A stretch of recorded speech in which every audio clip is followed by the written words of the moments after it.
Hello, everyone. Today I'm going to discuss a business ethics case involving workplace grooming policies and racial discrimination.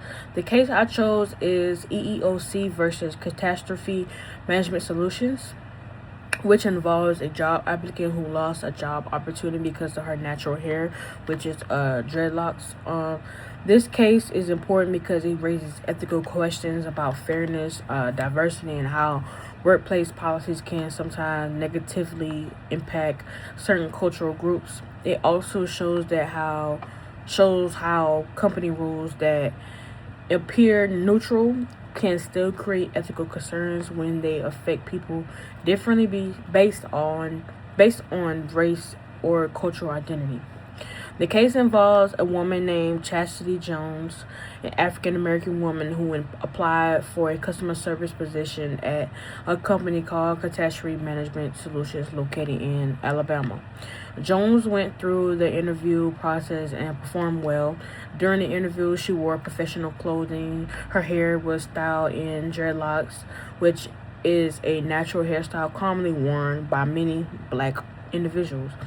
After the interview, the company told her she had been selected for the position. However, during the final hiring stage, a manager informed Jones that the company had a grooming policy that prohibited dreadlocks because they believed the hairstyle could appear messy and unprofessional. The manager asked Jones if she would be willing to cut her locks in order to follow the company's policy. She refused because her hairstyle was a part of her personal and cultural identity. Because she would not cut her hair, because she wouldn't cut her hair, the company rescinded her job offer. The Equal Employment Opportunity Commission, also known as EEOC, later filed a lawsuit against the company. They argued that banning locks was a form of racial discrimination because the policy affected black applicants. However, in 2016, the court ruled in favor of the employer, stating that hairstyles such as dreadlocks were considered changeable characteristics and therefore were not protected under existing racial discrimination laws at the time. Even though the court ruled in favor of the company, the case still raises several important ethical issues. First, there is the issue of racial bias in workplace grooming policies. Even if a policy does not specifically mention race, it can still affect certain groups more than others. In this case, banning dreadlocks impacts black individuals. Second, there is the issue of cultural identity and expression. For many people, natural hairstyles like locks, braids, or twists are not just fashion choices. They are connected to culture, identity, and sometimes even history. Another ethical issue is diversity and inclusion in the workplace. Ethical companies should try to create environments where employees feel respected and accepted rather than pressure to change aspects of themselves in order to fit in.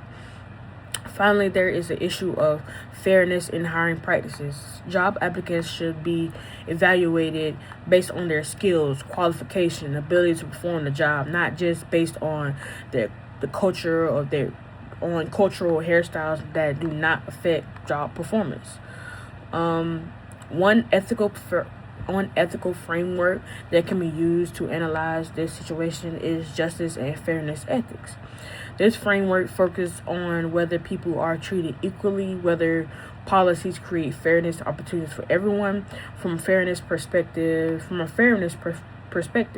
workplace rules should not unfairly disadvantage the particular group. In this case, the company's grooming policy may appear neutral, but it has a impact on black applicants who are more likely to wear natural hairstyles like dreadlocks.